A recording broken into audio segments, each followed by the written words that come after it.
With its gabled roof, oak clapboards, and vast central chimney, the Fairbanks house looks to have come from another world. But in reality, it's been here longer than any building around it. Almost 400 years, in fact. According to experts, it's the oldest house of its kind in the United States, and it has the history to prove it.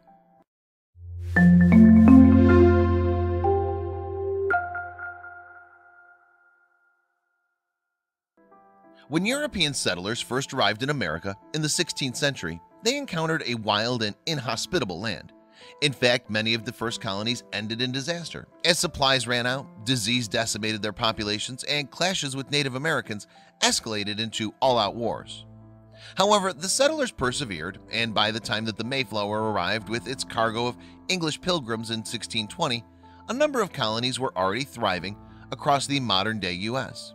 And despite difficult conditions, those passengers established the Plymouth colony in what is now Massachusetts. 8 years later, the Massachusetts Bay Colony was founded, and settlers in their hundreds began arriving in New England. And even though they hoped for a fresh start on the other side of the Atlantic, many of their practices, such as the houses they built, remained reminiscent of the world they'd left behind. One of these settlers was John Fairbanks, a Puritan from Yorkshire, England. In 1633, Fairbanks arrived in the Massachusetts Bay Colony along with his wife Grace and their 6 children. And after spending 3 years in the settlement at Watertown, they decided to relocate. Along with a number of other families, the Fairbanks founded the settlement of Dedham, Massachusetts. There they acquired land amounting to 12 acres and set about building themselves a home. But rather than rely on his own amateur building skills, John decided to employ master craftsmen to do the work. Beginning in 1637, the craftsmen constructed a timber-framed home for the Fairbanks family. Originally, it was a 2-story property with a gabled roof and a large chimney in the center. Outside, the building was clad in oak and cedar clapboards, while the front door led directly into a lobby. Whilst the home was relatively modest to begin with, John was a man of some means. Apparently, his trade was manufacturing spinning wheels, and these vital pieces of technology were in high demand. And as the Fairbanks family fortunes grew, so too did their Dedham home. Although the first stage of the house is thought to have been completed in 1641, the Fairbankses continued adding to their property over the years. At some point, extra space was created with the construction of a lean-to towards the back of the building. Then a new wing was added to the eastern side of the home. In about 1654, the Fairbankses added a west wing to their home. However, it was to be the last addition that John himself would oversee. 14 years later, the head of the family died, leaving the house at Dedham to John, his eldest son. A successful businessman like his father, John grew the family's fortune and eventually purchased another house in nearby Rentham.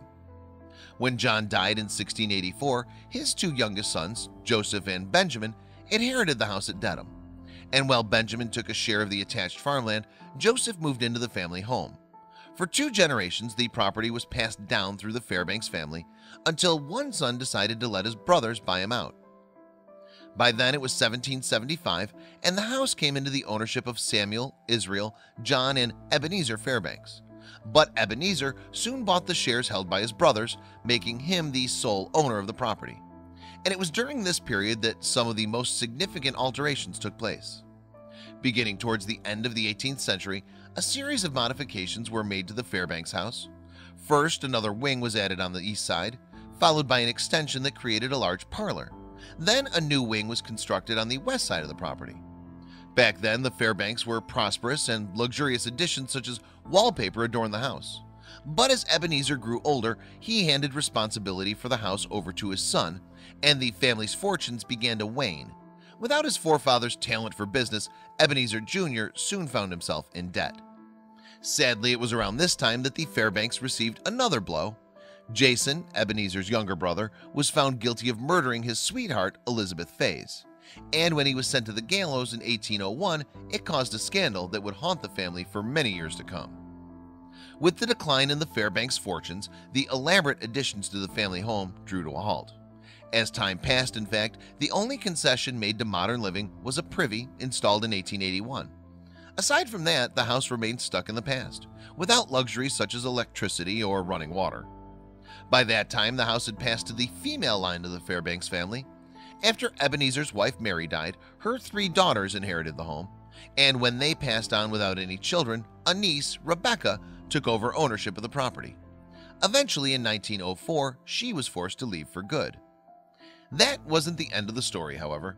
In 1905, John's descendants formed the Fairbanks Family in America organization and purchased the property, turning it into a museum. Today it's open to the public, giving visitors a taste of life in a bygone era. And every year, members of the family return for a reunion in their ancestral home. Over the years, many different rumors have emerged about the old house. They included the claim that parts of it were imported from England when John and Grace first arrived on American shores. However, analysis of the property's wooden beams has determined that the earliest parts date from 1637, a year after the Fairbanks arrived in Dedham. Despite this, the Fairbanks House still enjoys a singular claim to fame. As the oldest timber frame home in the United States, its long and colorful history has earned it a designation as a National Historic Landmark. And hopefully this status will ensure that it remains for many more generations to come. Check out these other videos from Let Me Know. If you haven't made the move to subscribe to our channel, all you need to do is click on that red subscribe button. Thank you for watching.